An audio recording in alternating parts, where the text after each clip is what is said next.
A very good evening to all brothers and sisters in the Dhamma. Today is the 26th March 2024. It's a Tuesday, so we will be continuing our Tuesday class sharing from this book, the wonderful Dhamma Lotus Flower Sutra, and we will follow the new format. So I also don't know where we stop, but more or less you will see them in the Zoom notes. Based on the old book is page 542. Yes. Oh, volume 4, chapter 3, a parable by Master Hsuan. New book is page 37. Okay, as usual, let us gather for physical puja. 南无本师释迦牟尼佛，南无本师释迦牟尼佛，南无本师释迦牟尼佛，南无观世音菩萨，南无观世音菩萨，南无观世音菩萨，南无阿弥陀佛，南无阿弥陀佛，南无阿弥陀佛，南无弥勒佛。南无弥勒佛，南无弥勒佛，南无普贤菩萨，南无普贤菩萨，南无普贤菩萨，南无地藏王菩萨，南无地藏王菩萨，南无地藏王菩萨，南无佛菩萨，南无佛菩萨，南无佛菩萨。อะระหังสัมมาสัมพุทโธภะคะวะพุทธังภะคะวันตังอะภิวาเทมิ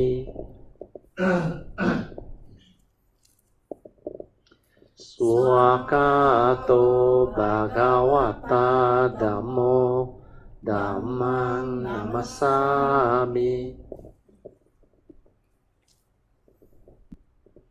สุปฏิปันโนภะคะวะโตสาวกสังโฆสังฆังนามามินะโมตัสสะภะคะวะโตอะระหะโตสัมมาสัมพุทธัสสะนะโมตัสสะภะคะวะโตอะระหะโตสัมมาสัมพุทธัสสะนะโมตัสสะภะคะวะโตอะระหะโตสัมมาสัมพุทธัสสะพุทธังสรณังกัจฉามิธัมมังสรณังกัจฉามิสังฆังสรณังกัจฉามิดุติยัมปิพุทธังสรณังกัจฉามิดุติยัมปิธัมมังสรณังกัจฉามิดุติยัมปิสังฆังสรณังกัจฉามิตติยัมปิพุทธังสรณังกัจฉามิตติยัมปิธัมมังสรณังกัจฉามิตติยัมปิสังฆังสรณังกัจฉามิปานาติปาตาเวรมณีสิกขาปดังสมาธิยามิอาดินาดานาเวรมณีสิกขาปดังสมาธิยามิกาเมสุมิจฉาจาระเวรมณีสิกขาปดังสมาธิยามิมุสาวาทาเวรมณีสิกขาปดังสมาธิยามิสุราเมรยามัจจาปมาดัฏฐานะเวรมณีสิกขาปดังสมาธิยามิ We shall continue with our Puja chanting from Padipa Puja onwards. Ganna sarappaditena dipena tamadangsina tiloka dipang sambuddhang Pujayami tamonudang Kanda sambara yutena Dupena hang sugang hina Pujaye pujaniyang tang Puja bhajana mutamang Vanna ganda guno petang Etang kusuma santatin Pujayami munindasa Siri pada sarorohe Pujemi bedang kusumena nena Punnena metena cehotu mokhang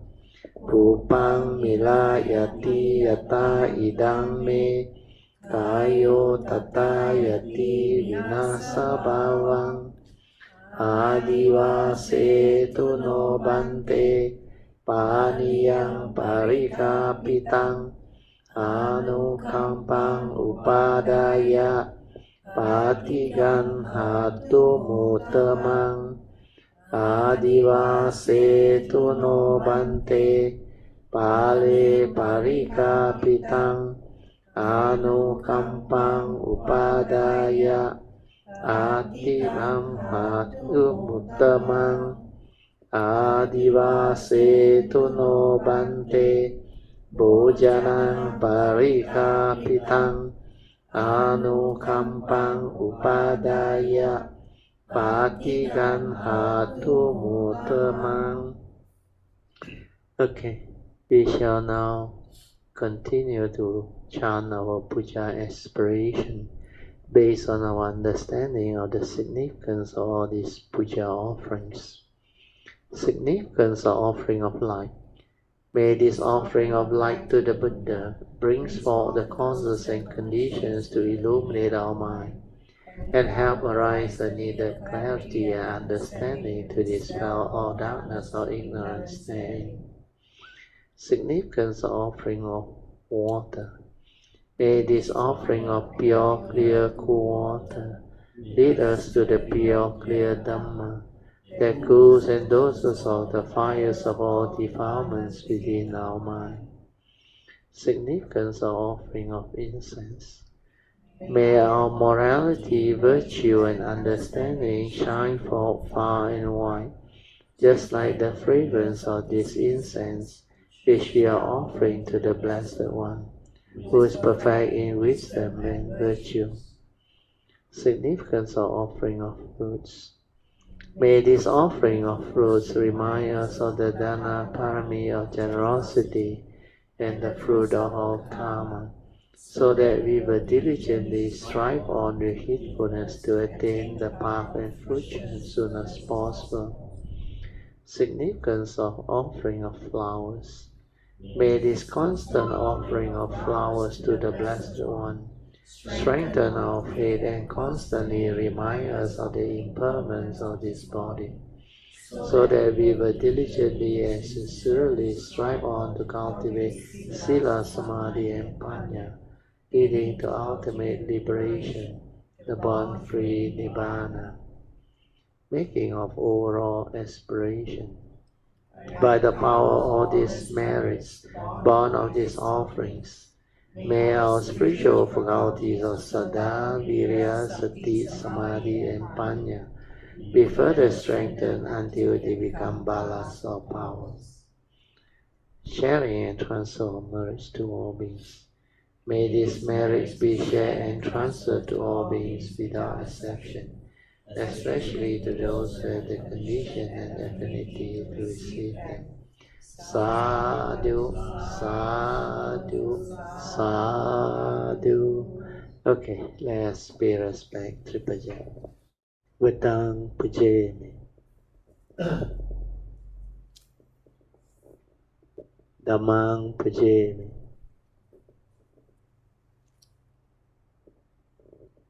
Sanghang Pujami. Awareness-based meditation is to enable cultivator of the way to develop the inner awareness. This inner awareness that is within our form and mind has been there all the time. But for it to arise, you need the karmic nature, the condition of form and mind to come. Then it's only when this form and mind arise. Within this form and mind, we need to develop the understanding to realize it. And the only way to realize it is to develop the inner awareness without the thought. Because this awareness nature within is a nature, it's not you, it's not a being. It's the primordial mind that existed all along. But because of the existential world's law of karma, whenever a being takes birth through the karmic process, then there will be the form and mind that has this awareness nature within. But to realize it is not easy. The only way to do it is to allow the mind to silence itself, quiet down, and become very, very quiet and still. When there is no thought, this awareness nature becomes prominent, clear. We say it will manifest, but actually it was there all along. Living beings' problem is we cannot detect it and we cannot be aware of it. It's due to our own deluded thinking, deluded thought process. When your thought is active, you are lost in thought, preoccupied with what you are thinking. So this thought activity, or we call it the aggregates of mind, with its views, opinion, conditioning, belief system, and emotions, they cloud our nature, our awareness nature. Then we sort of forgot that we have this awareness nature, because the only thing that we are familiar with is the thinking process, the mundane thinking, the thought process, and the emotion that come with it. All this is a result of conditioning since birth until now. Then this process of conditioning gives rise to what we call knowledge. And not only knowledge, we accumulate a lot of memories which become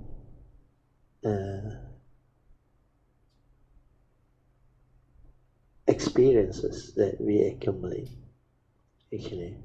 So as you accumulate what happened, all these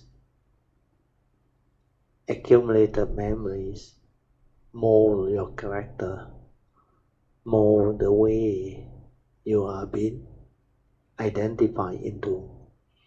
So we are actually a bundle of memories with its views, opinion, conditioning, and belief system, tradition, everything that you have been conditioned into.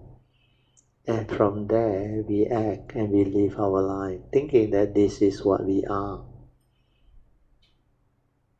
But that one is the mundane mind, the thought process. And this is the one that deludes the living being. This one, before you know the Dhamma, before you awaken, it is actually deluded, egoic. And because of that, it creates a lot of problems, a lot of havoc due to lack of understanding. And the main culprit is sakayaditi, self-delusion. When we start to identify our form and mind, thinking that it's real, thinking this is what we are, then we get entangled. And that's how suffering comes to be. So the purpose of this awareness-based meditation is to develop the wisdom to reverse this whole process, to straighten our view, to come out of this delusion. And to do this, we must allow the thought to settle down until it becomes very quiet and very still. That's why what we are interested in is only the awareness nature within. So what I have taught you all is the four support to develop this awareness nature within. Of the four support, the first three are very important, which we have gone through. You need to develop the ability to relax body and mind. Completely, fully relax means no more problem. Completely at ease, body and mind, in a state of relax. Then maintain awareness.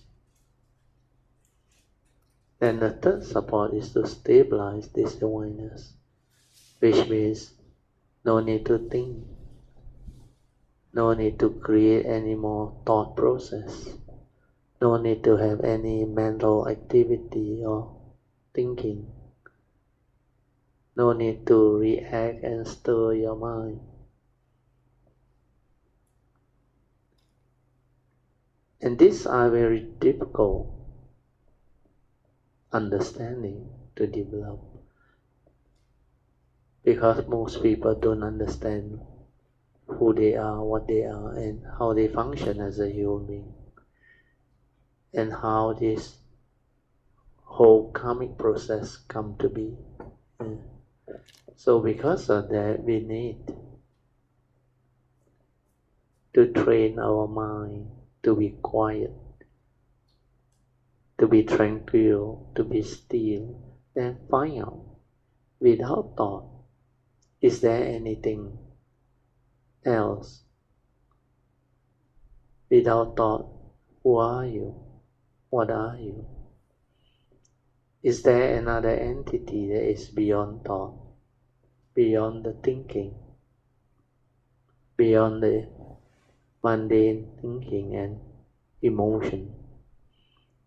And these are wisdom that we need to develop through silencing our mind, to develop this inner awareness within. We call it the awareness-based meditation. So with this understanding and explanation, I will let you meditate on your own. I will set the alarm for 30 minutes so that you can develop the inner awareness. Then stabilize it. So remember, relax, maintain awareness, and continue to maintain awareness until it's stabilized. Then the fourth support, which most people no need to do now, you have to wait till your ability to develop the inner awareness has stabilized and become very stable. Then you can be in that state for a longer period of time. And then only you can proceed to do the fourth support, which is trust. Trust your nature to do the meditative movement and transformation, to locate the gateway to your nature, to transform from within. And that one only for those taking up the higher teaching or the higher training, we call it, follow the cultivation of the Bodhisattva way. Only you need to do it. Otherwise, for you to realize the normal sainthood way, the first three support is enough. Okay, you all can slowly, mindfully come out of the meditation. Invocation to the Devas. In this universe, in their entirety, let the deities or Devas come here. Let them hear the good teachings of the King of Sages, which gives heaven and release Nibbana. This is the time to listen to the teaching. This is the time to listen to the teaching. This is the time to listen to the teaching. Samanta Chokawalisu Atra Gacantu Devata Saddhammang Muni Rajasa Sunantu Sakemo Kadang Dhamma Svanan Kalo Ayang Badanta Dhamma Svanan Kalo Ayang Badanta Dhamma Svanan Kalo Ayang Badanta Namo Tassa Bhagavato Arahato Samma Sambuddhassa Namo Tassa Bhagavato Arahato Samma Sambuddhassa Namo Tassa Bhagavato Arahato Samma Sambuddhassa Iti peso Bhagava Arahang Samma Sambuddho Vijacarana Sampanno Sukato Lokavidu Anuttaro Purisa Dhamma Sarati Satta Deva Manosanang Buddho Bhagavati Swakato Bhagavata Dhammo Santitiko Akaliko Ehipaseko Opanaiko Pajatang Veditabo Vinohiti Supatipanno Bhagavato Sāvaka Sangho Ujupatipanno Bhagavato Sāvaka Sangho Nyaya Patipanno Bhagavato Sāvaka Sangho Samici Patipanno Bhagavato Sāvaka Sangho Yadidang Chatari Purisa Yokani Atta Purisa Pugala Esa Bhagavato Sāvaka Sangho Ahuneyo Pahuneyo Dakineyo Anjali Karaneyo Anuttarang Punyang Ketang Lokasati Sadhu Sadhu Sadhu. Okay, you can now be seated. Then before we commence, I just make a simple announcement. For those who has arrived today, as I have shared on the My Kayamita website, WhatsApp group, the new book is ready for collection. All Kayamita can collect them. It's donated by Kayamita Fund. You can have your copies. So you can collect it from either my side here or on the sitting cushion there.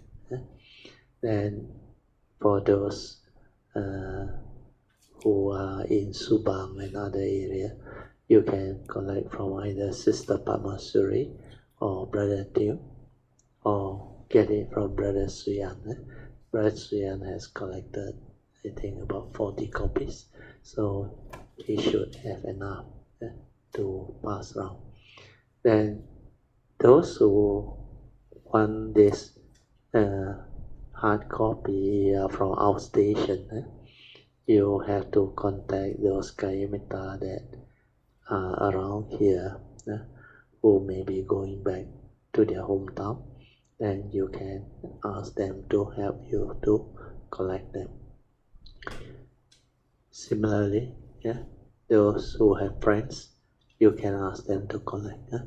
There are some kilometers from Penang, Singapore, even Alaska and Malacca. And today we are lucky. We have Sister Sue from New Zealand. She just came back, I think last few days. So she is with us. We welcome Sue, long time kilometer. So Sue, welcome. So she was very happy to meet quite a lot of kilometer who are here to actually have dinner with her. Then the first thing she did was she asked for the Heart Sutta second edition. Then also collected the latest book. And we also gave her some of the books that she missed out. I think one of them is the unique code. Okay, so that's about all. So now we will continue from this book, the wonderful Dhamma Lotus Flower Sutra, 妙法蓮華經. We are following the new edition, Master Hsuan's Volume 4, Chapter 3. The title is A Parables. Okay, I will read to you the sutra part. Your land will be called free from defilement. So this is the prediction Sakyamuni Buddha has given to Sariputta. And early on, the prediction was Sariputta will in the distant future become Sammasambuddha Sammasambuddha too. So now the Buddha continue by defining or describing how his Buddha land, or when he become Buddha, his way place, what will it be called and all those things. So according to this Lotus Flower Sutta, he said, your land will be called free from defilement. Means that place is without defilement. Its terrain will be flat and even, pure and beautifully adorned. It will be peaceful and tranquil, prosperous and joyful, abounding in gods and men or humans. The ground will be made of Vaduya. There will be 8 intersections or intersecting roads, bordered with golden cords, and lined with rows of trees, of the 7 treasures, which will be constantly blooming and bearing fruits. So the commentary said, so on the part your land will be called free from defilement, its terrain will be flat and even, pure and beautifully adorned. The commentary is Tathagata flower radiance, Buddha land, will be called free from defilement. Means the future Buddha have the name of Tathagata flower radiance. And that will be Sariputta's future Buddha name. Not only will his land be level, it will also be immaculately adorned, without any trash or filth. It will be peaceful and tranquil, prosperous and joyful, abound with gods and humans. Means his land will be free of trouble. Not only will humans live in this land, many gods will frequent his land, and their population will grow. Or here they use the word like wildfire, means they will grow very fast. The ground will be made of Vaiduya. There will be 8 intersecting roads bordered with golden cord, and lying rows of trees of the seven treasure, which should be constantly blooming and bearing fruits. Commentaries. Means on that Buddha land, the roads from the 8 directions will intersect, and golden ropes will be strung along the 2 sides. Along the roads there will be 7 rows of trees and 7 layers of jewels netting. The trees will always be laden with fruits and flowers. Then next part of the sutta says, Tathagata flower radiance shall also teach and transform living beings by means of the 3 vehicles made same as Sakyamuni Buddha. Sariputta, when this Buddha appear in the world, although it will not be a troubled age, means don't have problem because of his past vow, he shall teach the Dhamma of the 3 vehicles. So commentary. Yeah? So here the 3 vehicles is the sound hearer or the Savaka, the Pachika Buddhas, and the Bodhisattva. So same as Sakyamuni Buddha's 3 vehicles. Yeah?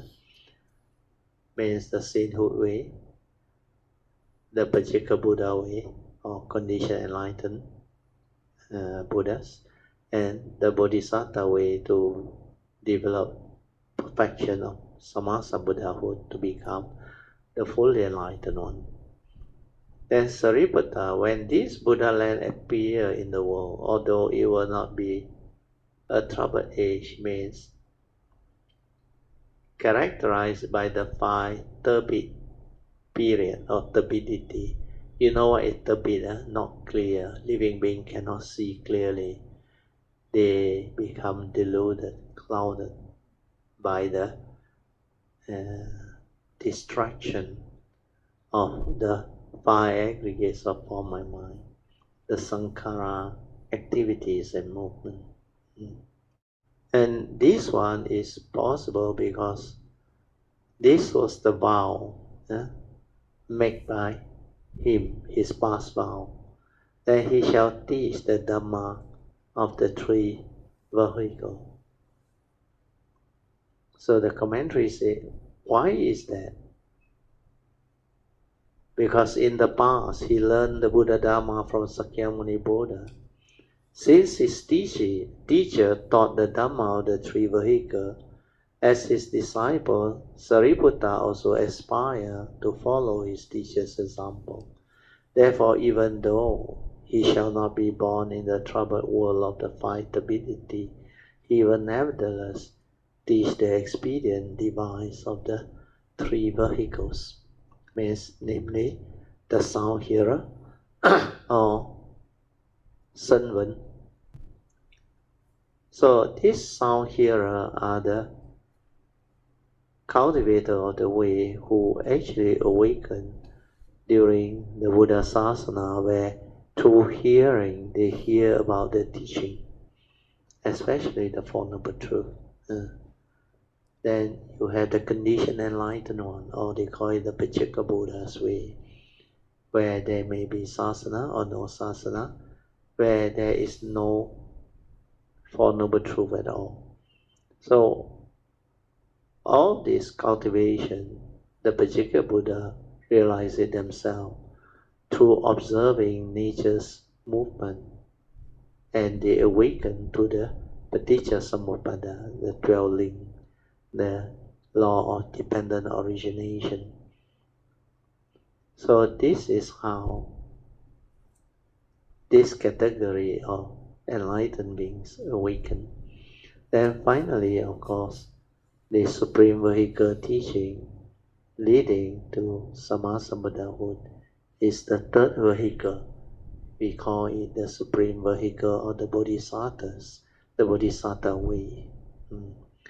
So all these 3, they are actually very beautiful periods of cultivation.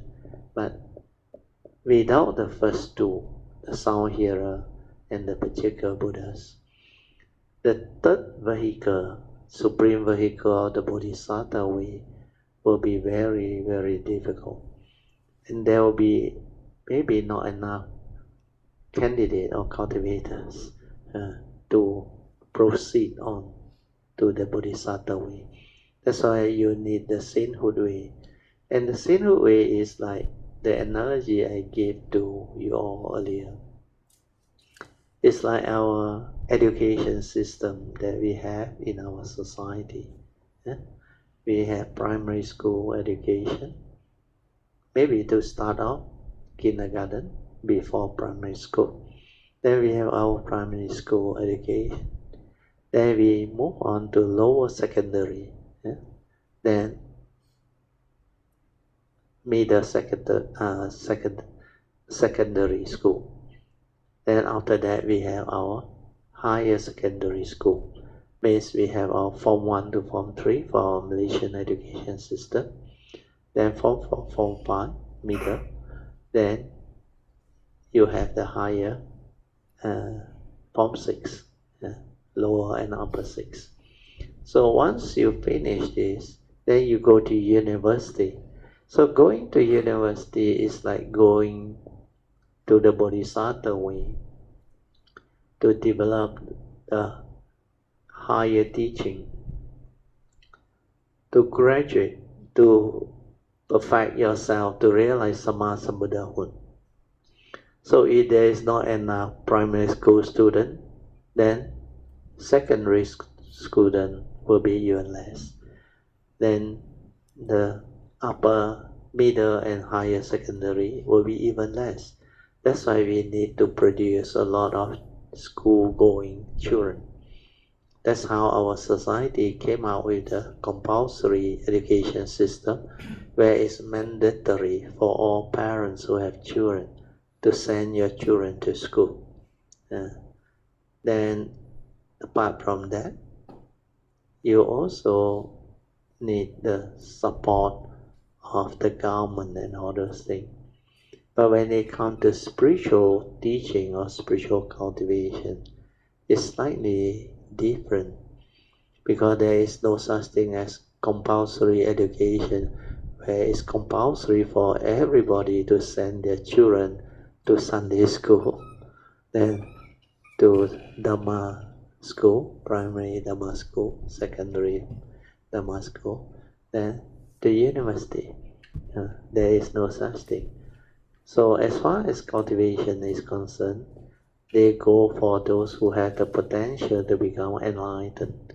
So the first category that is most obvious and can be churned out a lot is the sainthood way, the provisional teachings. Then from the provisional teaching, you allow it to develop the numbers. Then out of that numbers, how many can actually have the condition to go on to the supreme vehicle teaching. Then during the non-sasana, you need Pachika Buddha, because during the non-sasana, the sainthood way or Aryas are not easy, almost as good as 0.0001%, which is very, very minute, a very small number. But Pachika Buddha is possible. Even though it's possible, the numbers are very small. The Pachika Buddha, the number of Pachika Buddhas compared to the sainthood way, the Aryas, are very small. So that is the analogy. So we can look at it this way. The sainthood way being the provisional teaching, more people can realize that how many people decide to continue with the cultivation to develop the full Bodhisattva way or complete way, the extensive cultivation to realize Sammā Sambuddhahood depend.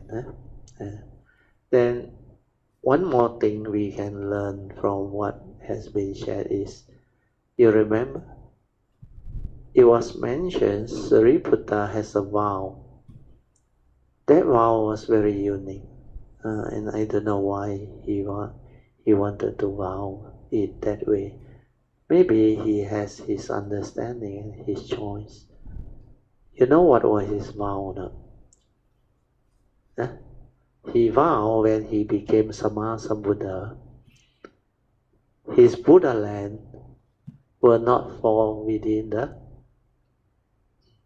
turbid period. It's the 5 turbid period where there will be problem with living beings.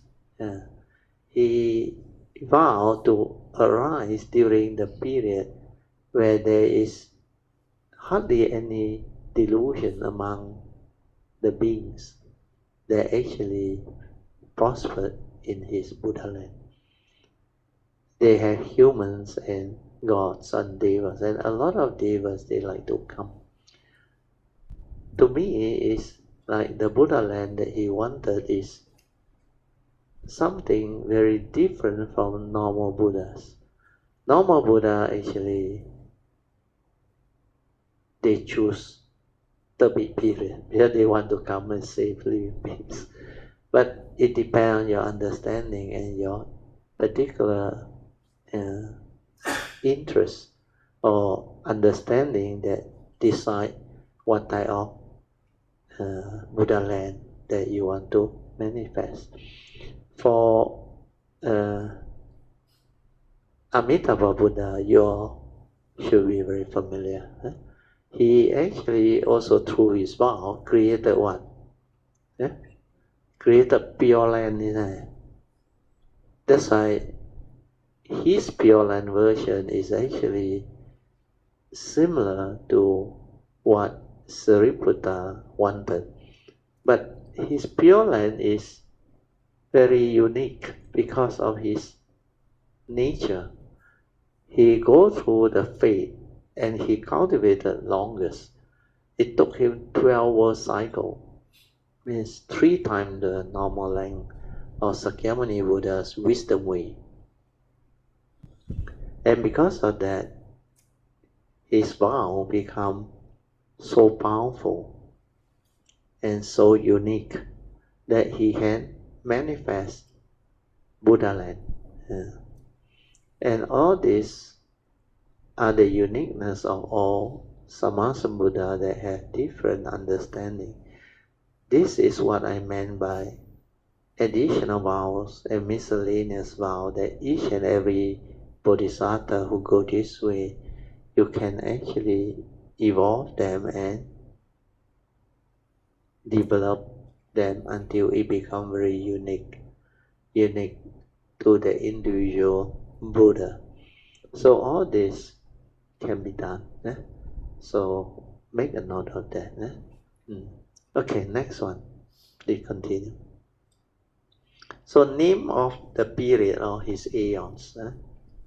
So according to the sutta, his aeon will be called the grace with great treasure,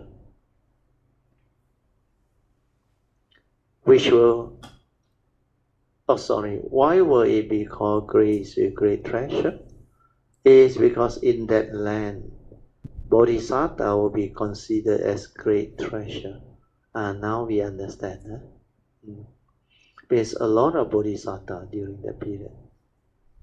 So commentary say when Tathagata flower radiance becomes a Buddha, his aeon will be called grace with great treasure. Why will it be called grace with great treasure? It is because in that land, bodhisattva will be considered as great treasure. Now we go to the commentaries. Beings of that land will regard bodhisattva as great treasure. During the aeons, a large number of great bodhisattvas will appear. Therefore, that aeon will be called grace with great treasure, for it will be made splendid by the presence of all these bodhisattvas. So the word bodhisattva has been explained many times, but with the passage of time, people may have forgotten what it means. Since there is a bit of extra time, This is what Hsuan shared at the time when he delivered this sutta. He said we can look into this title, Bodhisattva. Okay. What are Bodhisattvas anyway? Can anyone explain this stuff? You all want to try? Since you take the Bodhisattva away? What is your understanding of what are Bodhisattvas anyway? From the word. We start from the word. Bodhi is what? Bodhi is like the Bodhi tree, right? That Bodhi signifies enlightenment, understand not? Bodhi tree of enlightenment. So Bodhi is enlightenment. Sattva is being, means an enlightened beings that walk the path of Buddhahood. That is precisely what a Bodhisattva is. Okay, so we go on and see how Hsuan share and evolve it. Can anyone explain this term? Where do Bodhisattva come from? Bodhisattva come from living beings. So you don't have to worry, you are also living beings before you become Bodhisattvas. Bodhisattvas originally were just living beings. So these are beautiful understanding. They are only unique after they have walked that path. Then where do living beings come from? See, here is so beautiful. Living beings come from Buddhas. Then where do Buddha come from? They come from living beings. In a nutshell, Buddha come from living beings, and living beings come from Buddha. They come and go, not coming and not going, not going and not coming. No wonder during the early days when I met Hsuan, I think it was in the 86, 87 when he visited KL again. And then I went to his talk, recorded a lot of the tapes for that full 5 days or what, I forgot already. I still remember his sharing. He always say this: 佛就是心，心就是佛。你无会心，就是无会佛。And that saying actually was very profound, and my nature rejoiced when he said 佛就是心. The meaning is very profound. Buddha is mind. Mind is Buddha. So now you understand. Actually, that saying is the one that gives rise to all this understanding. So when we talk about 佛就是心, because Buddha is the embodiment of his perfection of wisdom and virtue. After he has perfected all the cultivation, that's why he developed that quality of Sammasambuddhahood. So Buddha is that nature, understand, that he realized that true nature, the original nature, the Buddha nature, and that one is also, we can call it the true mind or the Buddha nature and other things. So 佛就是心 refer to that. And 心就是佛. Then he always say the living beings and the Buddha got no difference. They differ by one thought, one single thought of ignorance. That's how he explained the 10 Dhamma right. 佛跟众生相差意念之差. A single thought of ignorance.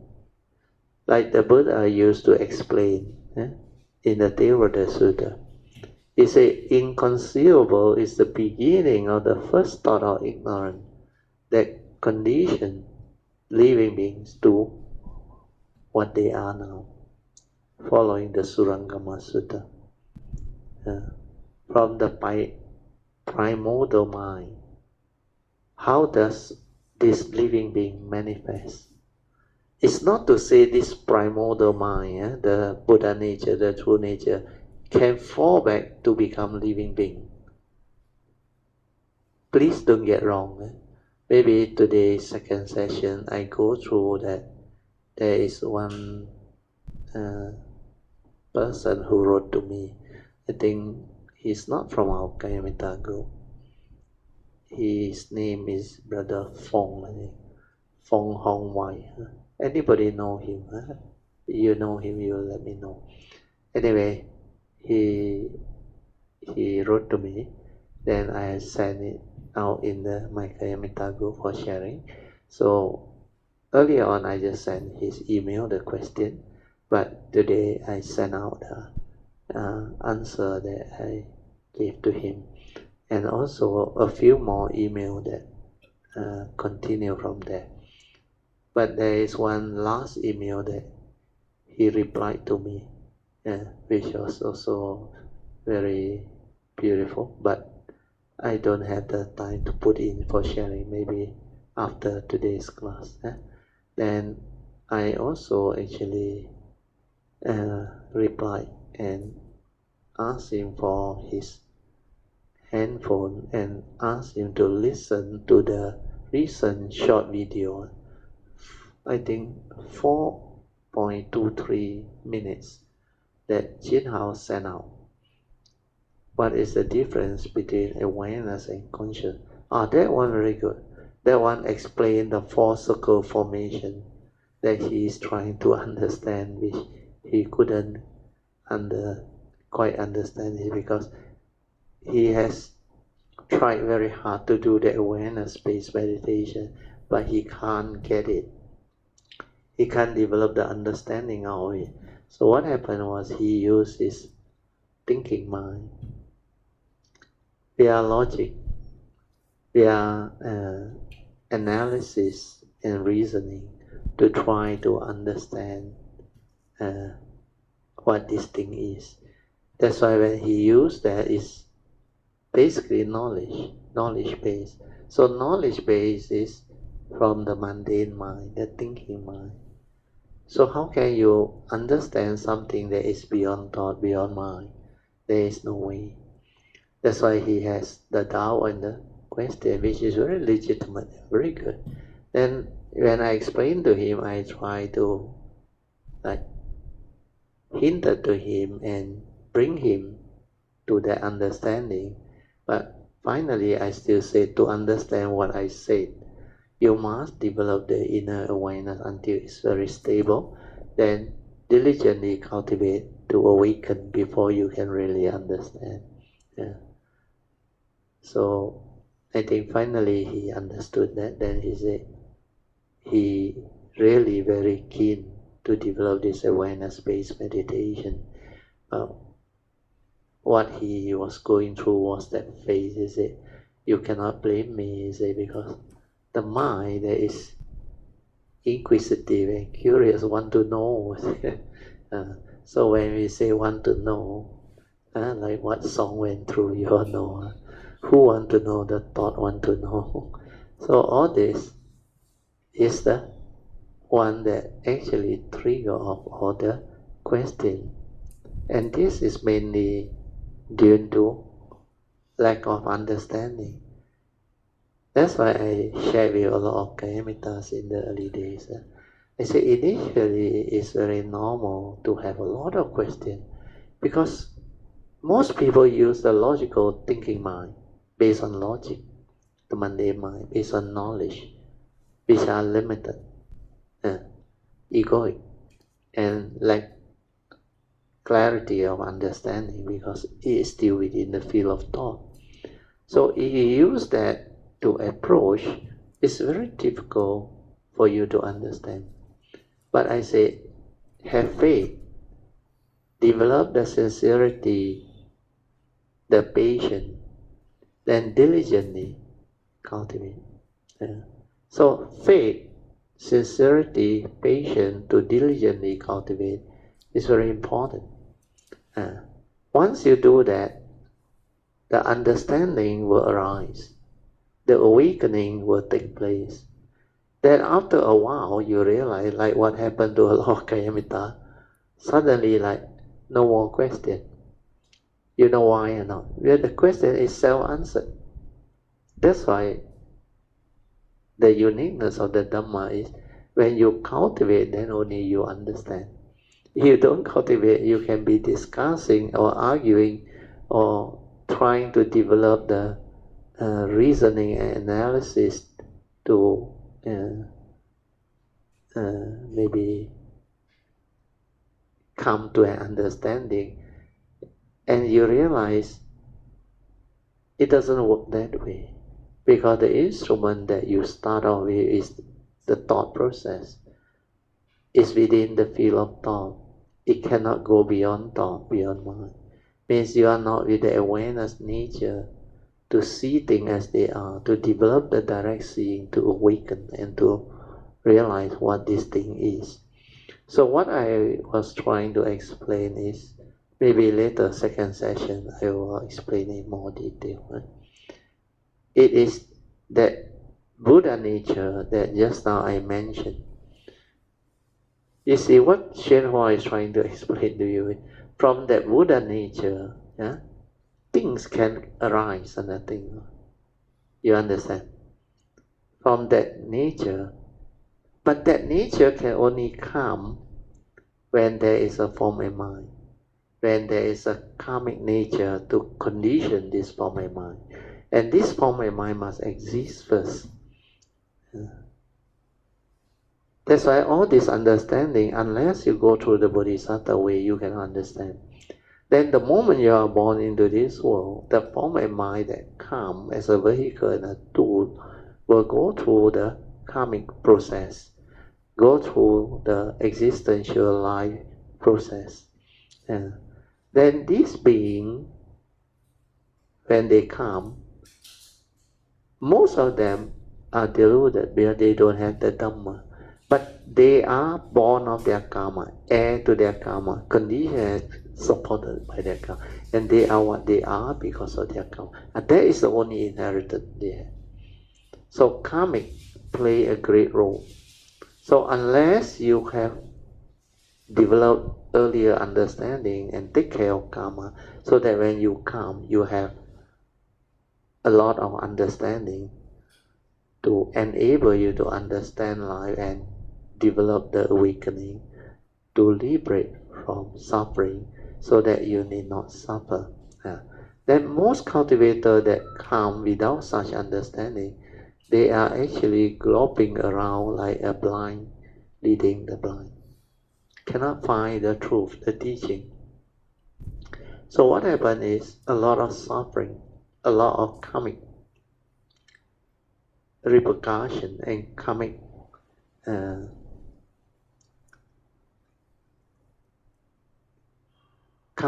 activity and movement. They say a lot of karmic death and karmic it go both ways. Karmic death and karmic, you call it reward. It is the good and bad of your karmic thing. So these are the things that continue to move samsara.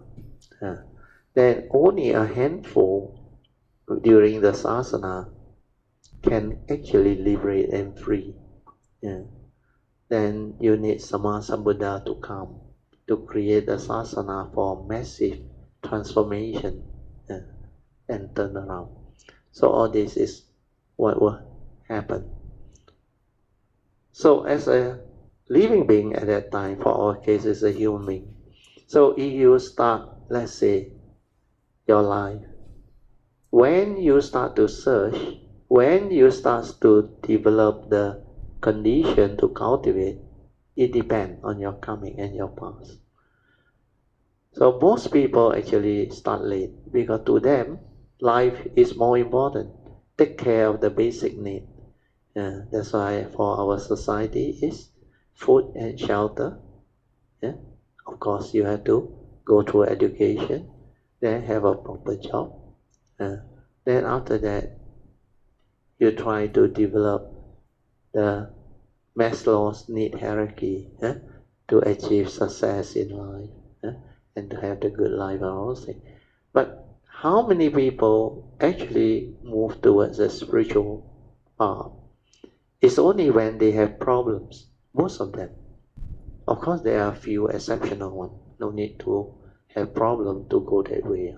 But most of them will have problem. Then only they look for Dhamma or look for religion to find answers.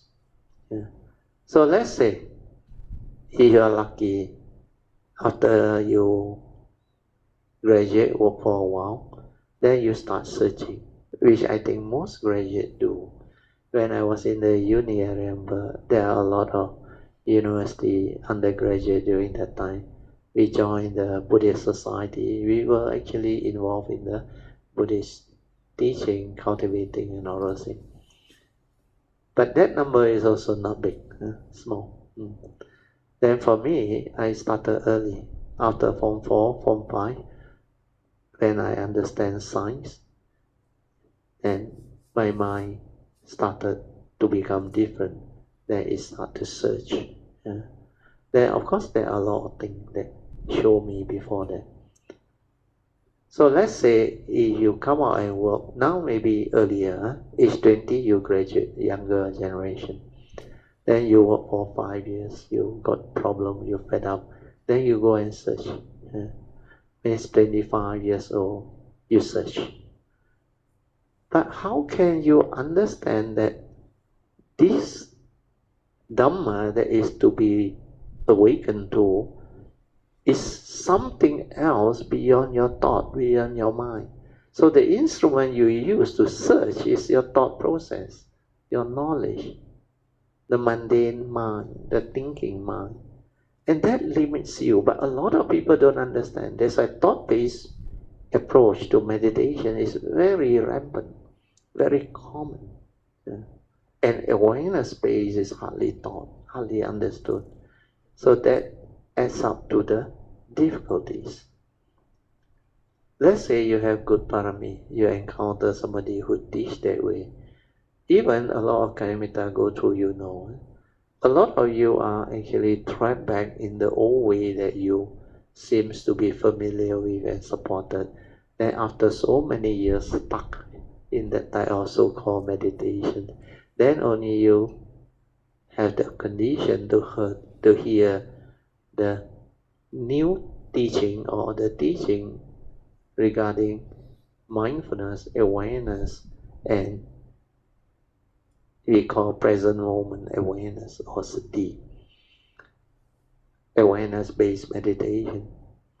So to accept that understanding is not easy, I realize. Then let's say you have the condition. By the time you finish your search, you could be easily 40-something or 50-something, or like now a lot of people 60-something only come to this understanding. Then how many years left for you to develop the cultivation?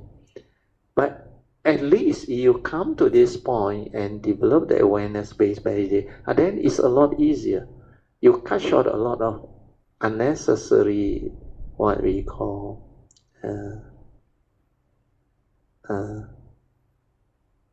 the yen wang luo. In English you call what?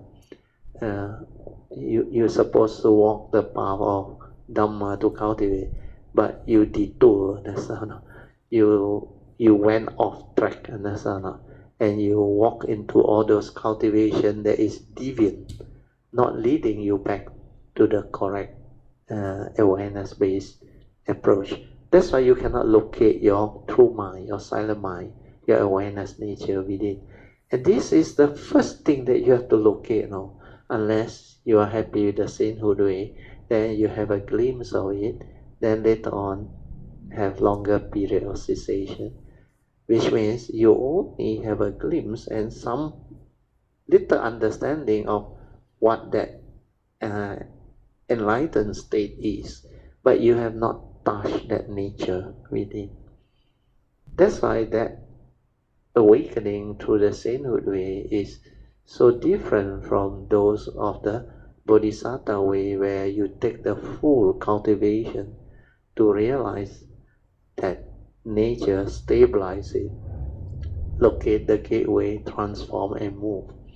So all these are not easy.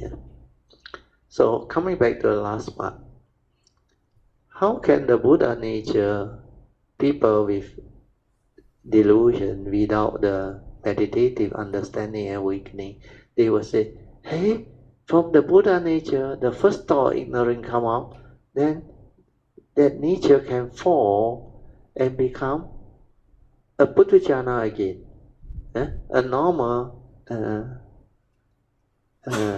living being again with a mundane mind and go back to samsara.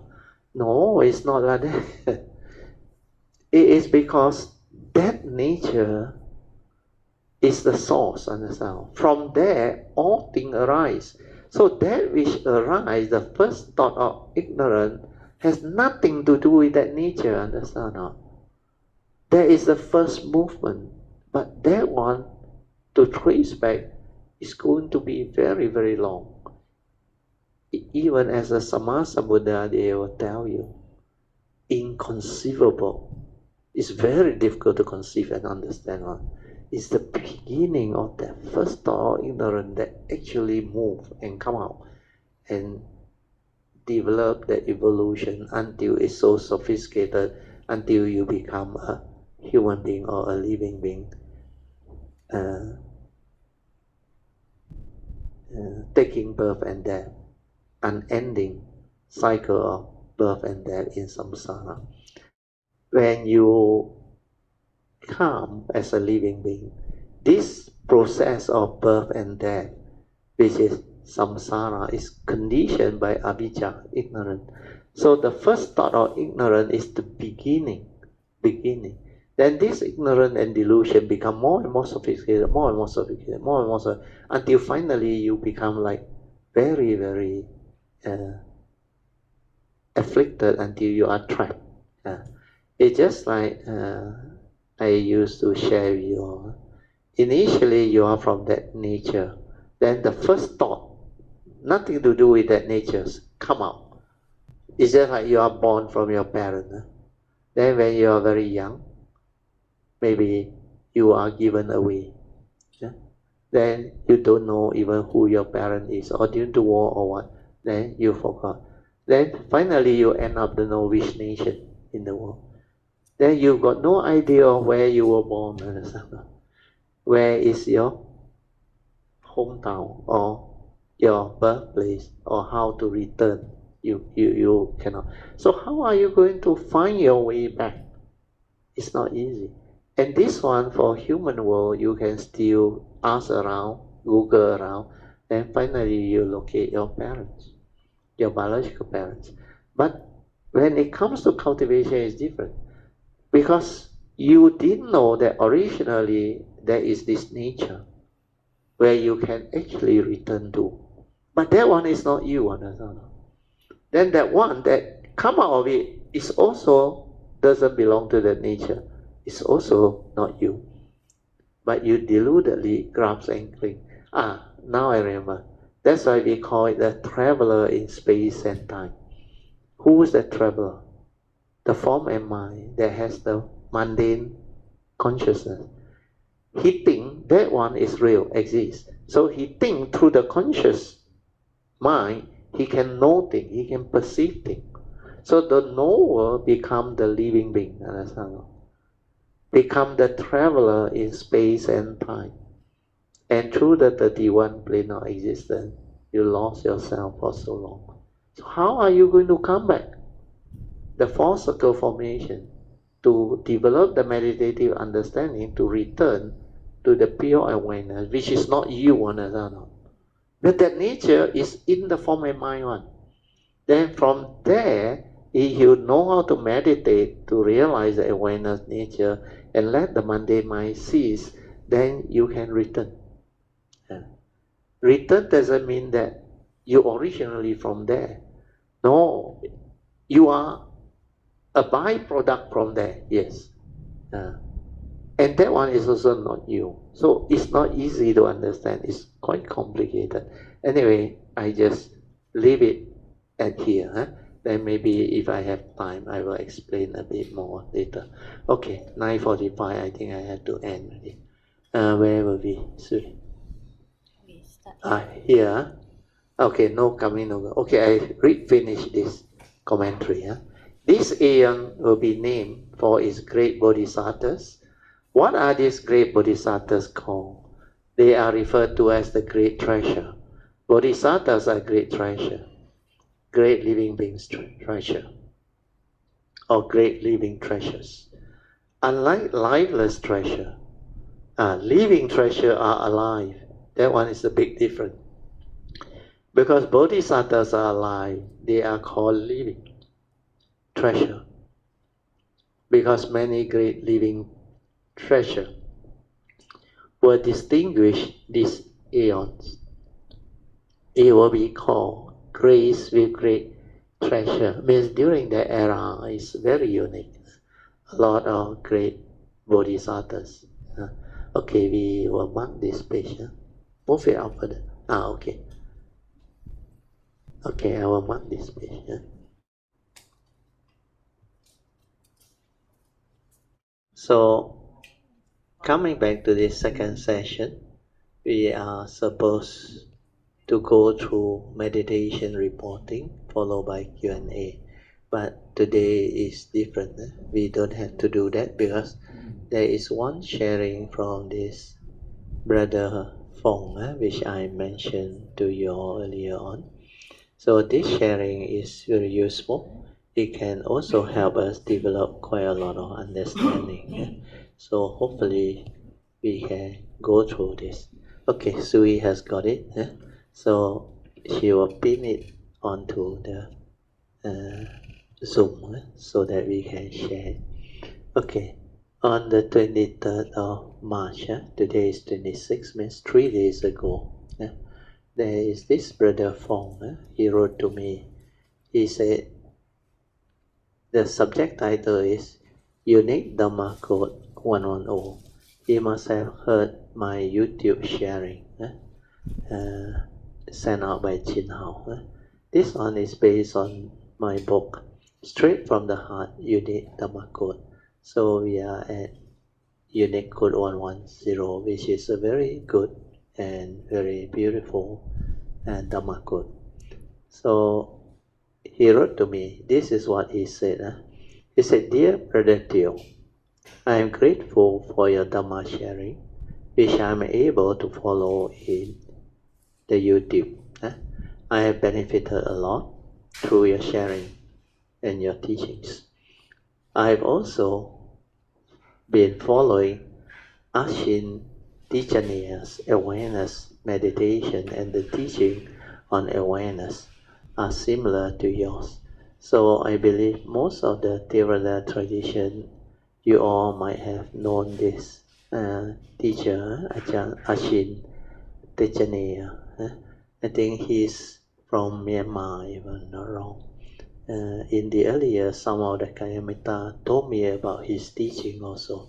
The first batch of Kayamitta that came to me, I think in the year 2005 or 6, I remember. I started with them sharing 2004. Then they told me about this particular teacher, and they mentioned he teach differently. He tried to move into awareness based meditation, but he didn't use the word awareness based. He just want to teach sati based or awareness based. So that was how I heard of the name. Anyway, I think he is quite a good teacher and he has many followers. So Brother Fong is one of them. He has been following Ashin Tijaniya's awareness meditation. Then I got one lady, Kayamitta, who went to Myanmar many years back. I think she went to finally this Burmese temple, which is happened to be Ashin Tijaniya's teacher's temple. Then she actually was there for 3 to 6 months, I remember. Then she wrote back email to me to share what they share there and teach there. Then I explained to her how to understand all this. And she was full of joy. And when she came back, she developed the understanding too. So that was a bit of history. Then go down further. So his question, he said, I have a question which bothers me. In your recent talk on Unique Dhamma Code 110, you explain, listen, very clearly regarding the 4 circles drawn on the whiteboard. So the first circle, which he somehow can follow, the first circle depicts the source or stroke nibbana. Then I also use other word down there which he didn't put in the email here. That is also, we call it our Buddha nature or original nature, 本来的面目 the Mahayana call, or the oneness nature. Then some also call it the singularity, because the scientists like the word singularity, the source. From there, everything manifests. Then the second circle, circle number 2, depicts the pure awareness mind before the arising of thought. Then the third one is the mundane mind, the 5 aggregate of formal mind, the thinking mind. Then the last one is the 4th circle that depicts the phenomenal world of consciousness, means our existential world, where everything happens within our existential world. So we call it the phenomenal world of consciousness is because from the mundane mind, through our senses, as a human being, we can become conscious of what we see, what we hear, what we smell, what we taste, what we tactile feel and think. And these 6 types of consciousness that manifest created the phenomenal world. And this is how that conscious phenomena become like projected into our life and existence. Basically, without the senses, we cannot understand the world. To know the world, to interact with the world, we need the senses. That's why the 6 sense doors are very powerful, very important. And they are basically just consciousness. The conscious mind, upon contact with the sense bases and the corresponding sense data, trigger that particularly sense door consciousness. Like our eye, through our physical eye, the seeing consciousness, how do they arise? Through contact of the eye with our consciousness trapped inside, and the color, shape and form of sense data that come in. Then it trigger off like the physics experiment. The light bulb lights up means make you conscious. Conscious of what? Conscious of what you see. That is one of the senses. Then what you hear, another senses, smell, taste, tactile, and thought process. So these are the 6 sense doors. So he got this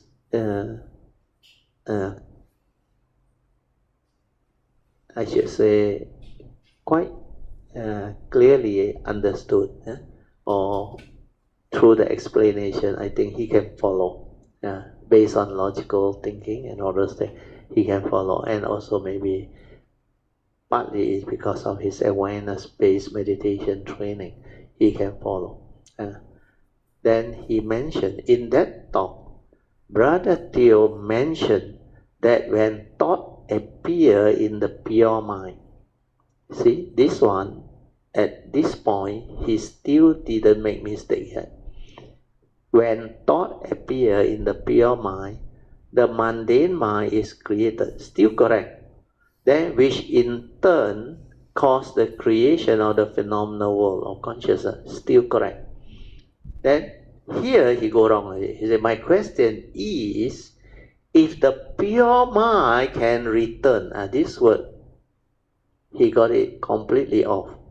He cannot understand. Can return to the mundane mind and the phenomenal world of consciousness, then it doesn't seem to make sense. As the person becomes a Putujana again. You understand where he go wrong now? He thought the pure mind is him, understand or not? And the pure mind has returned and become the mundane mind. No, that is not the understanding. When you are with the awareness nature, you know the awareness nature is not a being, not a thing, understand?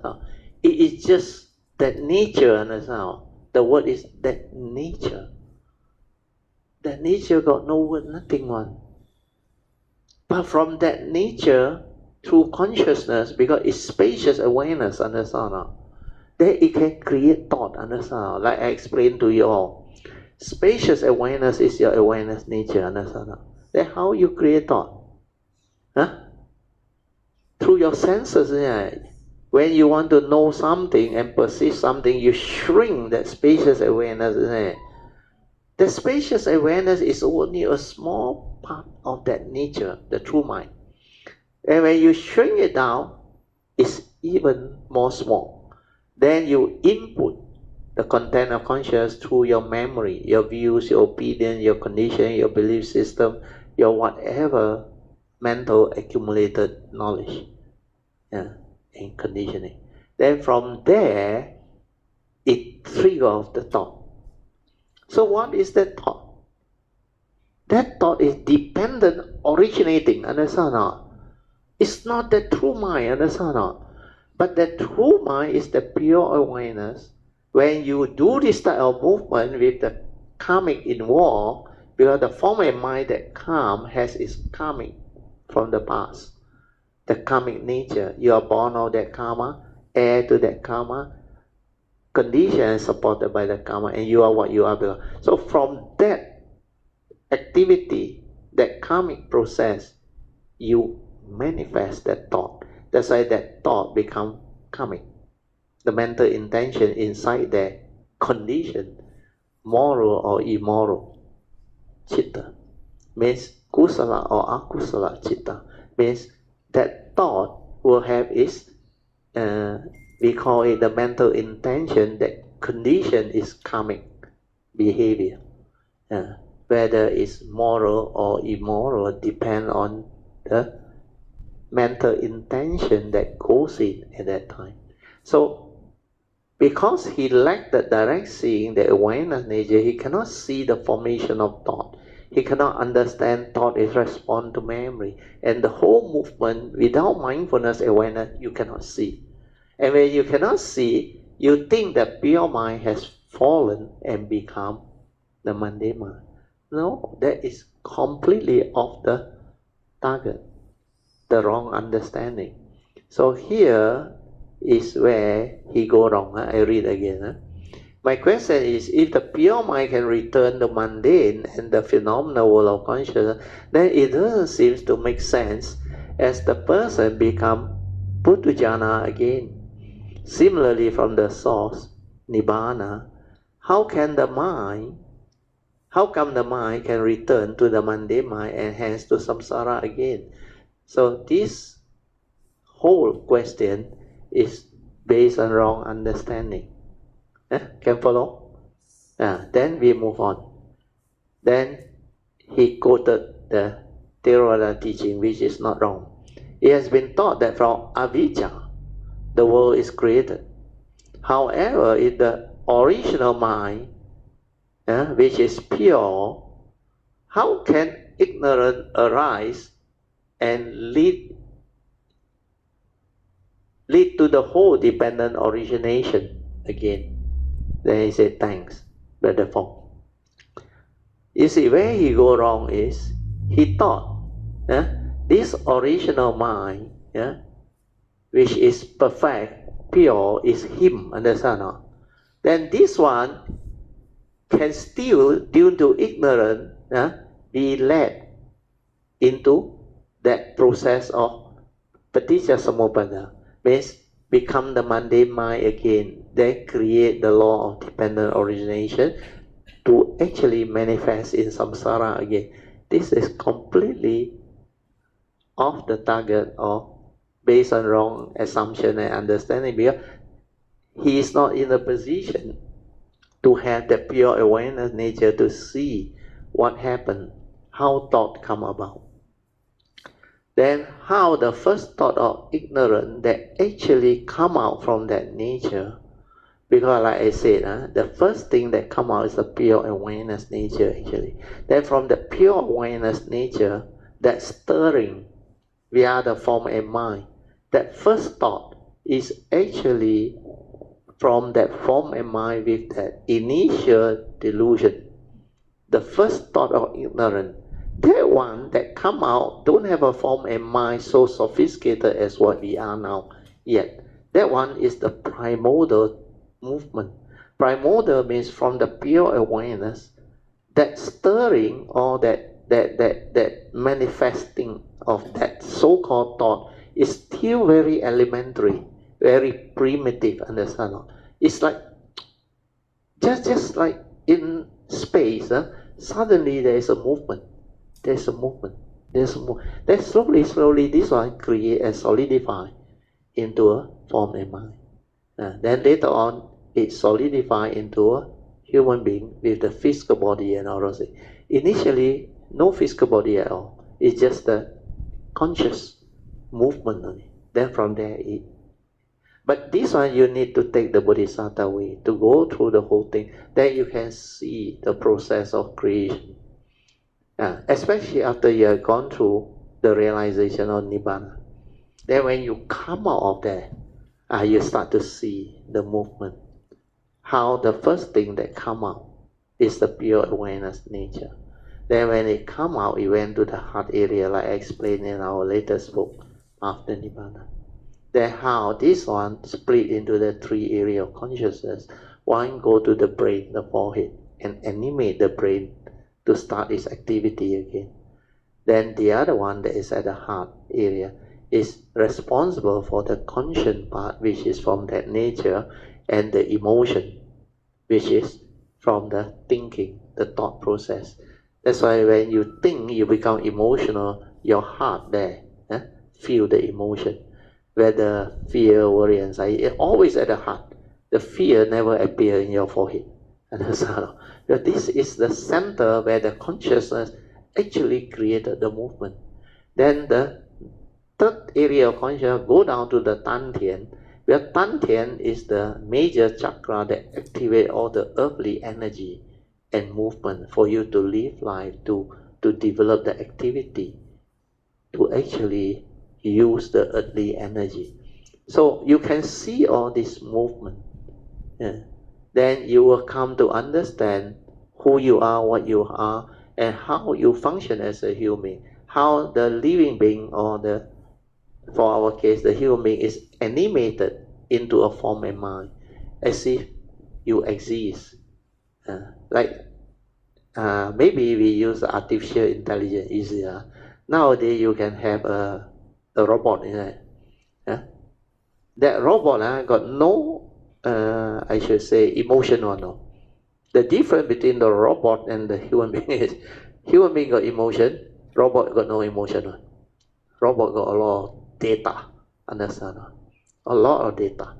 It can interact with you, it can talk to you. You ask questions, sometimes he can be sarcastic with all the accumulated knowledge. And he can do that. And you think he exists. You think he real. Now the robot, they can dress it up, and look so pretty, and so real. Then later on, I think there will be a lot more sophisticated one come out. Then now you got this robotic taxi, no driver. You go in, you talk to the driver, but there is no physical driver there. Hi driver. The destination you key in, some you use voice. Then they interact with you. So the difference between a conscious human being with the senses and the consciousness, and the artificial intelligence that don't have the consciousness. Because without consciousness, you cannot be emotional, understand? You cannot have all this moral logic of mental intention. That one is all programmed on, understand? Through programming, they learn themselves. Then they develop the what we call so-called intelligence, not wisdom, artificial intelligence. They won't go wrong, you know why? They are robot, computer, like calculator. Unless you really short circuit it, then it becomes too hot, then it cannot calculate. Otherwise, it's very accurate one. He never make. Human mind can make mistake on. So that is the big difference. So coming back to this, I go to the next one, which was my answer to him. Here you listen to my answer. I said, dear Brother Fong, salute to you for your ability to benefit from my nature sharing of the Dhamma. You seem to have quite good affinity and understanding of the topic shared, and your questions are good and legitimate because it can help you clear your doubt. So I wanted to take him out of it. I said, regarding your question below, where I repeated what he said, where he said wrongly on. My question is, if the pure mind can return, see, his mistake is return to the mundane and the phenomenal world, then it doesn't seem to make sense as a person, because, as the person become a putujana again. Similarly, from the source, nibbana, how come the mind can return to the mundane mind status and hence to samsara again? So my reply, you listen. Your statement regarding the above mentioned pure mind can return to the mundane mind, etc., is based on wrong understanding. See? Wrong understanding. The pure awareness nature or the pure mind is a nature. It does not fall or return to the mundane mind and the phenomenal world of consciousness. This one you all can follow now. Yeah? But this one is that spacious awareness, nothing one, it's not a being, it's that nature, and that nature is there all along. The moment you take birth, that nature is there, it follows that form and mind because of the existential world's karmic conditioning and process. So that nature cannot be defiled, cannot be changed or transformed. That's why I call it the primordial nature. But it's the first to come out from that source, the pure awareness nature. But it needs a form and mind to be connected, then only that one can surface. And that one can only surface when your thought cease, understand? With the thought to cloud, you never know that you have this pure awareness nature. And most people cannot stabilize it. That's why it's very difficult to locate it or to realize that there is another mind, which is the true mind, the pure mind, the silent mind, the meditative mind. That's why if he don't meditate to develop the stability of awareness, he can never understand. So what I wrote to him is for him to slowly develop the understanding so that he will have the faith to meditate and develop the understanding. Yeah. So I read again, the pure awareness nature or pure mind is a nature, and it does not fall or return to the mundane mind and the phenomenal world. The mundane mind arising from it is dependent originating, and is the byproduct of that nature arising via the karmic process. So now you understand, like I explained just now. Initially, it's spacious awareness, understand? When you are at the awareness nature, nothing else, spacious awareness.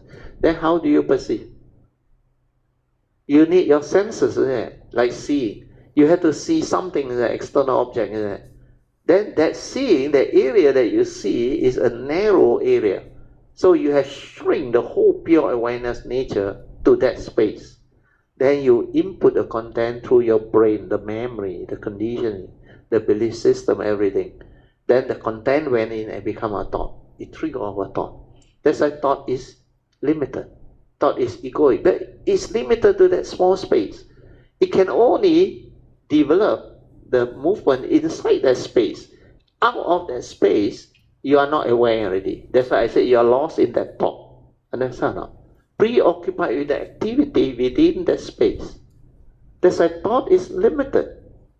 It is not the oneness.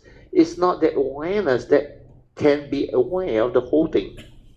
And the one that can be aware of the whole thing is a totally different entity. It's not a being. It's not you. It's a nature that you need to realize through the awareness-based meditation. That is where he couldn't understand, where he didn't do that type of meditation. So, clear? Can follow? If cannot, you better ask. Then, via the karmic process means what? Where you are born of your karma, heir to your karma, conditioned and supported by your karma, and you are what you are because of karma. So that being that perform that seeing consciousness movement, or creating the seeing consciousness and triggering of that thought after what it see, like the Buddha said, in the seeing is just the seeing consciousness. No one to see. The egoic mind hasn't gone in yet. But once the content goes in, the egoic mind goes in, then that ego creates the concept of I see. Understand? I perceive. That is where Sakaya Ditti went in. Then because of the egoic mind, there is this like and dislike, pleasant and unpleasant, views, opinion, conditioning, and belief system. Then the phobia, the scars of marriage, then they will stir the mind. So stirring of the mind and the reaction to sense experience is that movement of Sakaya Ditti, self-delusion, avijja, ignorance. And this is how the thought become karmic. Understand? So via the karmic process, I use the word, you must get this right, then you will understand better. Otherwise, your doubt will continue. Then to understand what I share, you need to develop, what did I say there? A very stable, pure awareness within that nature. Pure awareness nature. And cultivate diligently to awaken. If you don't do that, there is no way. That's why I say, hope this helps. Then you go to the next email, he replied to me. So this one, after I read out to you, you tell me what you understand from how he replied. Then we have this as a discussion topic tonight. 10, 17 already. Oh, I have to go faster, otherwise I cannot finish. Then he replied to me the same day. He said, dear Brother Teo, thank you so much for your reply. Sadhu, he said, your explanation make things, you see, a bit clearer only. Not easy for him to understand, to me. In other words, when a person develops the pure mind, see, again a person develops the pure mind. There is nobody developing the pure mind. It's to realize the pure mind or awareness. He is already an Arya and permanently so. So this is again his concept and his idea. His pure mind would not return to the normal mundane mind. So that part is also based on logic. Not so bad. Then what Brother Teo explained in the video was how the mundane mind originated as a byproduct of the pure nature when there are mental activity, sankhara. Okay? Then what is most difficult to understand was the original mind. So he still want to pin on that question, or source, nibbana. Perhaps what is misleading is the word original mind. Actually, no problem at all. The original mind, where he cannot understand, where he cannot figure out what that thing is. The original mind is what the Mahayana call 本来的面目, understand? There is a source, understand? Originally was like that. Nothing changed, understand? That's why the word is correct. Then he said, perhaps we never had this original mind in the first place. See? He still want to own this original mind. When you go to the thought, it's always like that.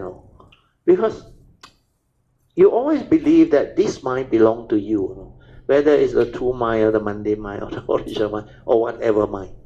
Because the egoic mind wants to have identity. It cannot. All this is not what you think.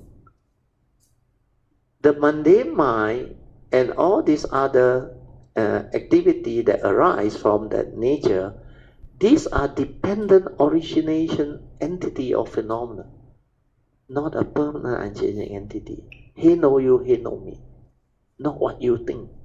And even that nature is not you. You are never that.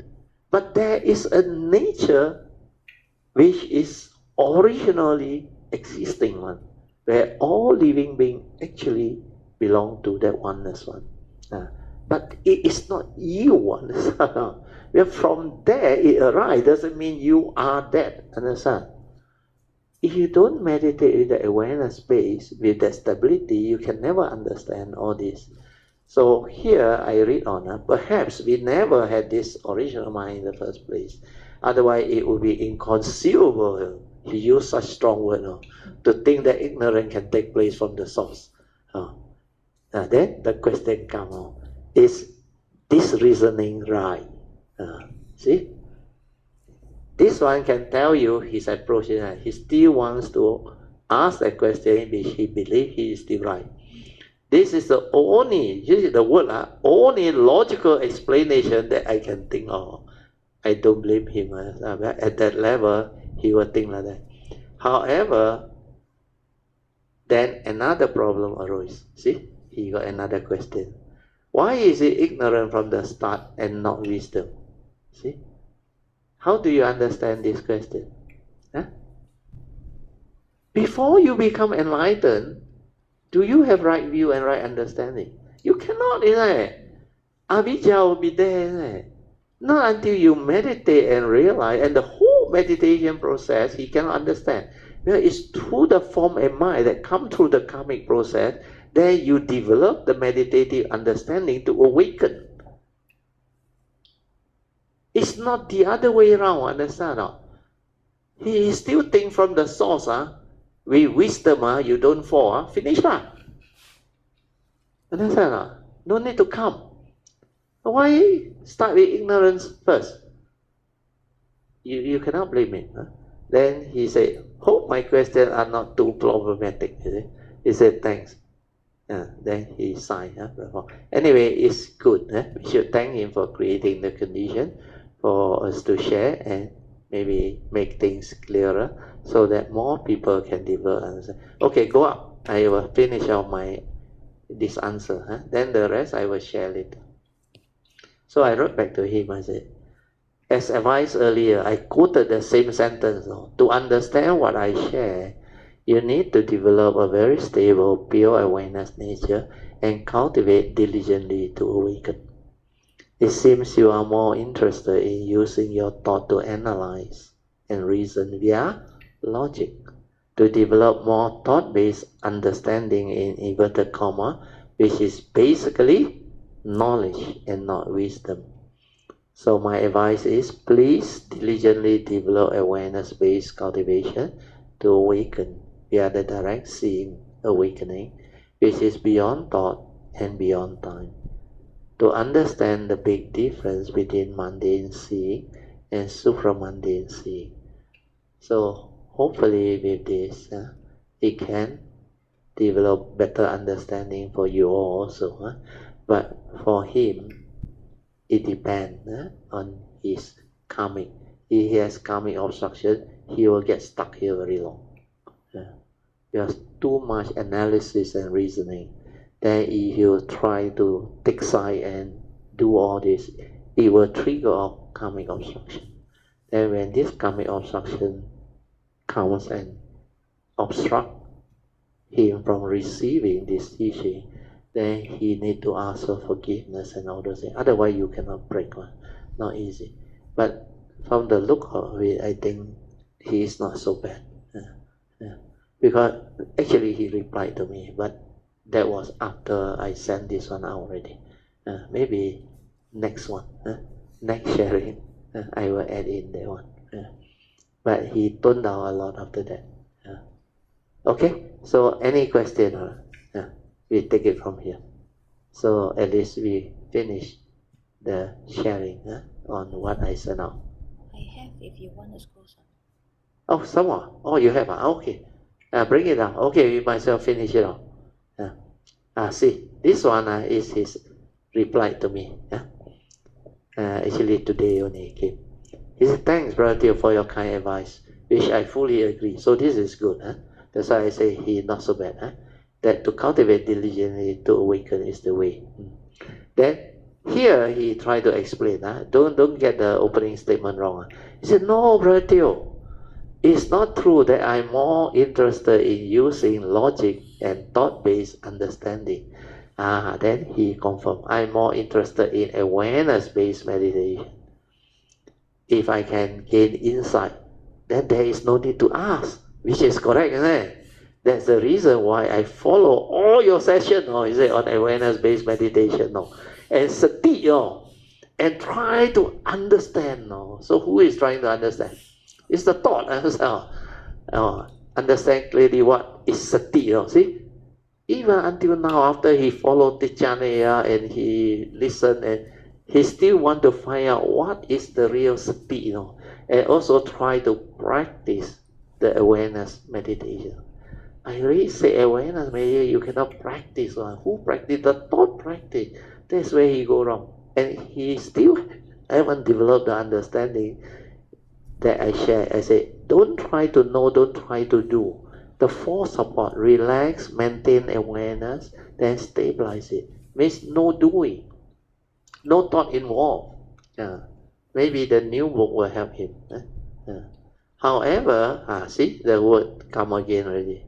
Meanwhile, sometimes listening to your teaching, some of these boggling questions came to mind, and I have no way but to resort to reasoning. See, which is normal. I don't blame him, since I have not achieved the direct seeing awakening yet. What else can I do in these circumstances? So he want to answer again, but I didn't answer. Anyway, he said, I fully agree, Brother Theo, that cultivating diligently to awaken is the most important, and I am seriously moving in this, which is very good. Then next one, next email, which I wrote to him, very simple. Actually, I don't intend to reply already, but because he put there, he is more interested in awareness-based meditation. I say, dear Brother Fong, nice to know that you are more interested in awareness-based meditation. By the way, can I have your phone number? I will forward you our Zoom class link and also my latest 14 minutes 23 second YouTube short video on what is the difference between awareness and consciousness. Do listen to it attentively, then hopefully you can develop the clear understanding and to meditate well. If you are truly interested in this awareness-based meditation, then maybe it's better for me to add you as our Kayamitas to our WhatsApp group, so that you can receive all our news, notices, and sharing. Do let me know if you are interested with Metta always. So that's how I end, which I think will be useful for him. Okay, you all wants to rejoice? Rejoice first, Sadhu, sadhu, sadhu. Okay, got 2 more minutes. Who wants to come in? Or any question? Vaidya. Sadhu. To Vaidya, Mrs. Teo, and all Kalyanamitas. Yes. I maybe just want to clarify maybe Brother Fong's question on the sort of the source. Can. Yeah, Sadhu. Nibbana, the source. Yes.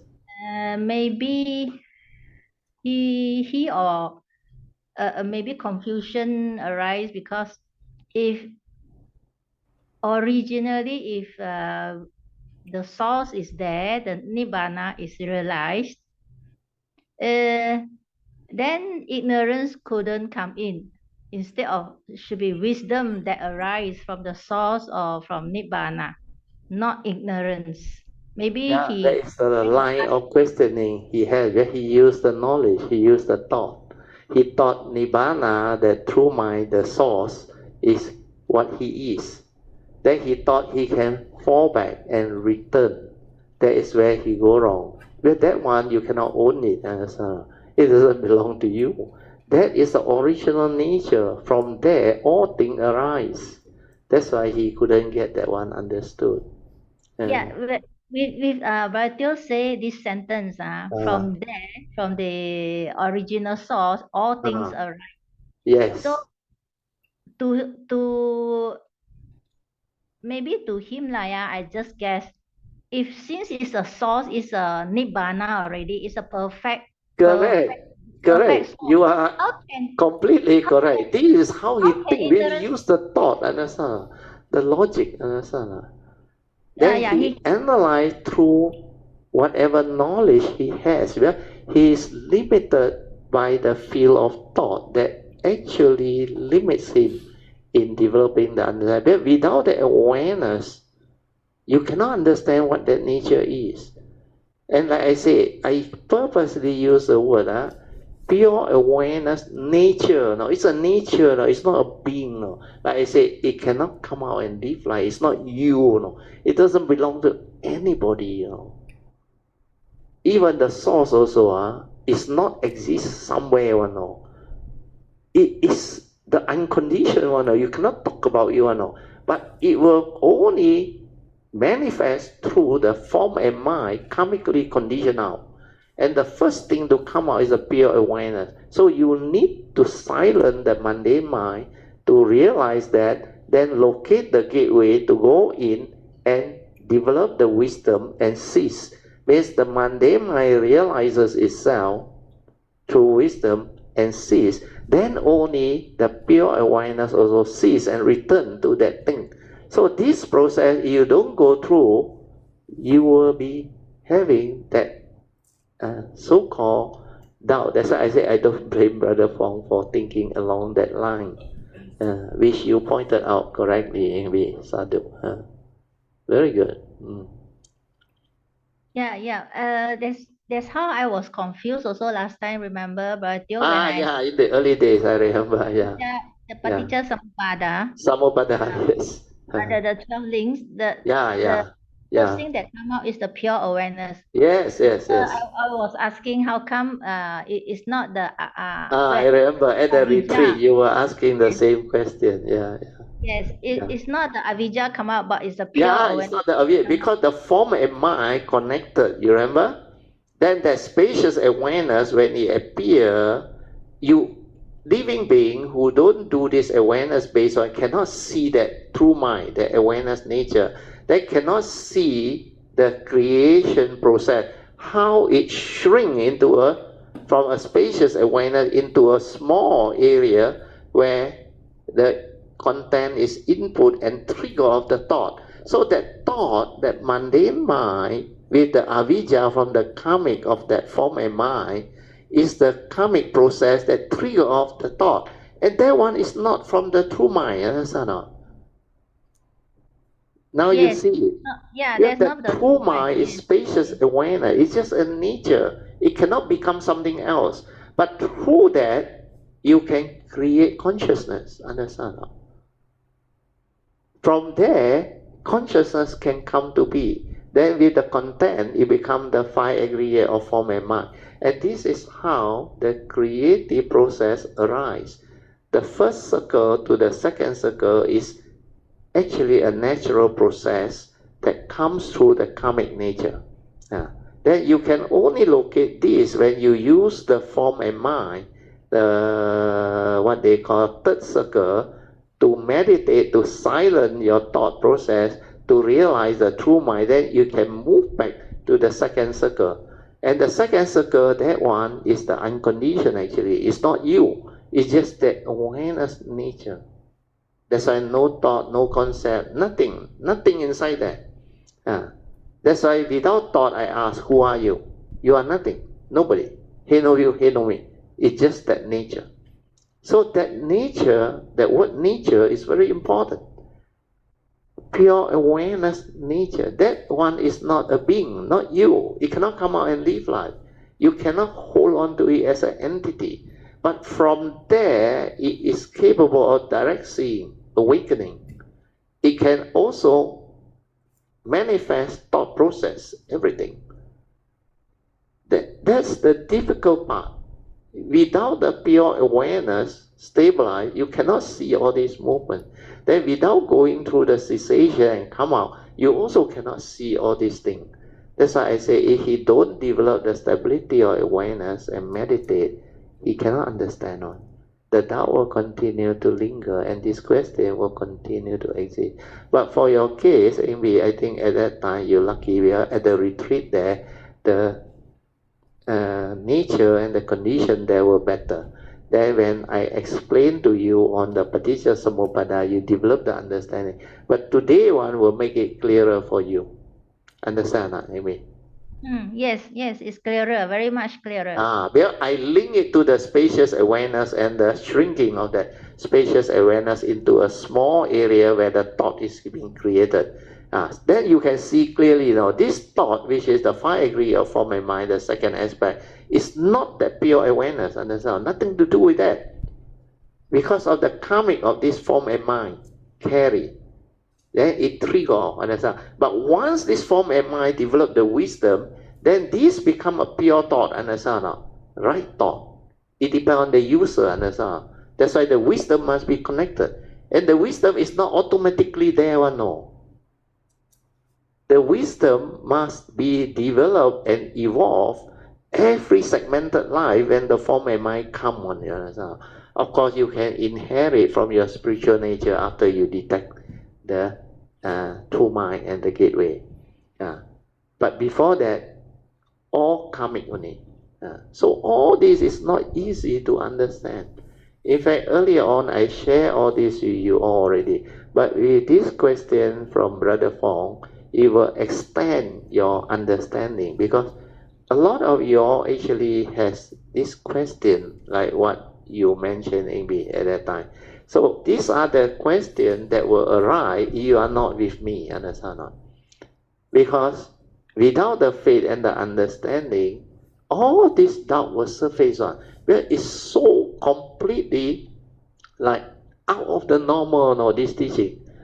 Not the one that you all used to hear from, no, or learn from, no. And all these are very new because hardly anybody, like I said, can reach this point of understanding in their cultivation. So how you expect people to understand?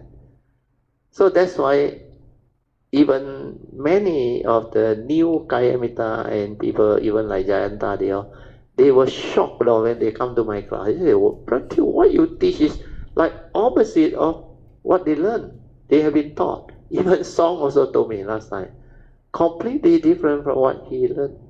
And not only these two, many other people tell me they haven't heard of this sharing and teaching before. But surprisingly, recently, like I learned from Jin Hao, I saw the number of subscribers to our YouTube has increased very fast now.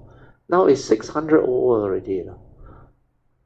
Our community is less than 150, I think, or about 100 or so only. And now it's 6 over time, 4 over time, sorry. 4 or 5 times. Means a lot are non-Kayamita now. But they keep on listening now. Means people can understand. There are cultivators out there who can understand and they are interested. That's why they click on the bell, they click on the subscription, then they listen. So my nature has a lot of joy. Well, these are the things that can help people transform. That's why this Brother Fong is one of them. Earlier on, of course, we have the Penang Kwa, and there are others. But the real serious one, I think, not long, they will appear already. They will start to come into contact with us already. So don't worry, just let things be. Things is just the way it is. If it's meant to be, it will unfold, it will become what it is. So just develop the understanding and rejoice. Then cultivate yourself. When you cultivate yourself, the understanding make you different. No need to be right and wrong. No need to argue with people. Always remember, no right, no wrong. Thing is just the way it is. But so far, it's still very good because this brother Fong has been very nice in his approach, and he is very sincere in wanting to understand and learn.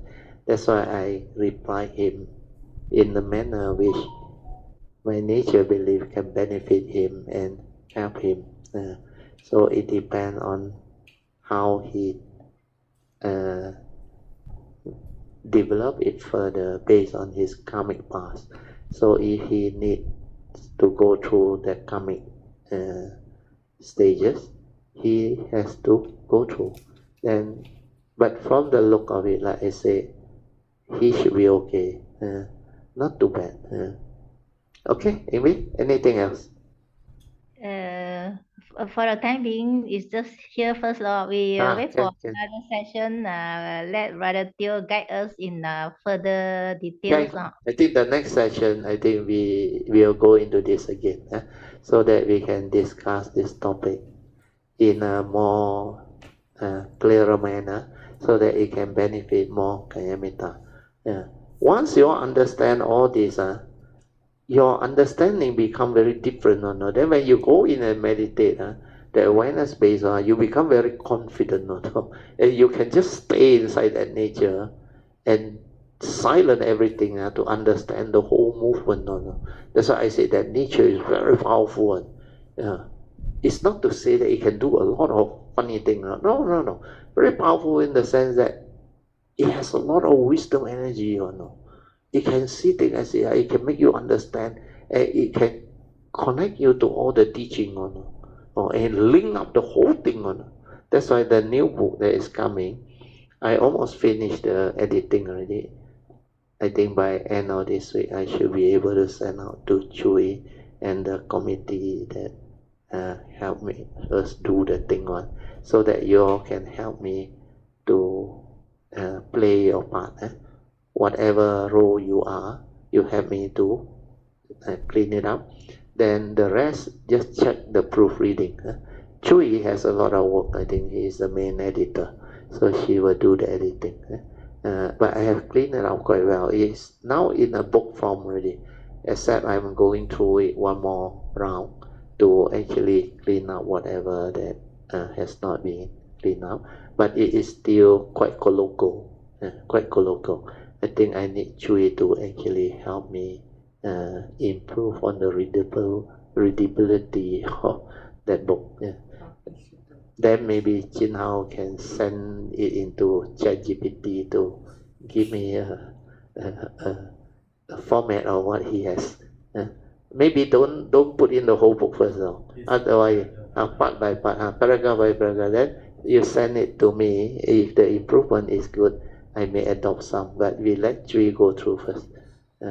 So I like the phrasing of the ChatGPT. They make it very very nice in their approach. It's not like mine, very crude. I always use the few words therefore, since, that one, or not the modern way of a nice approach of presentation of speech. I think this will help in the readability, and more people, like Chui say, will have access to this type of very unique sharing, which the world actually needs. Okay, let us rejoice. Sadhu, sadhu, sadhu. Okay, thank you, Eng Bee, for the question and all the things and the sharing, and also to all Kalemitas for creating the condition, especially Brother Fong, for presenting that question that help us to have the causes and condition to share all this. Okay, let us share merits, starting with the Devas. Akasata Chebumata Devanaga Mahindika Punyang Tang Anumoditwa Chirang Rakantu Lokasasana Ita Wata Jamehi Sampadan Punya Sampadan Sabbe Deva Anumodantu Sabba Sampati Siddhya Idang Menya Tinang Hotu Sukita Hontu Nyatayo Idang Menya Tinang Hotu Sukita Hontu Nyatayo Idang Menya Tinang Hotu Sukita Hontu Nyatayo Devo Satukalena Sasa Sampati Hetu Cha Pito Bhavatu Loko Cha Raja Bhavatu Dhammiko Imina Punyang Kamena Mame Bala Samagamo Satang Samagamo Hotu Yawa Nivana Patiya Sadhu Sadhu Sadhu. Okay, let's pay respect mindfully to Lord Buddha, Kuan Yin Bodhisattva, and all the worthy ones. Then we end the whole Zoom session. Sadhu.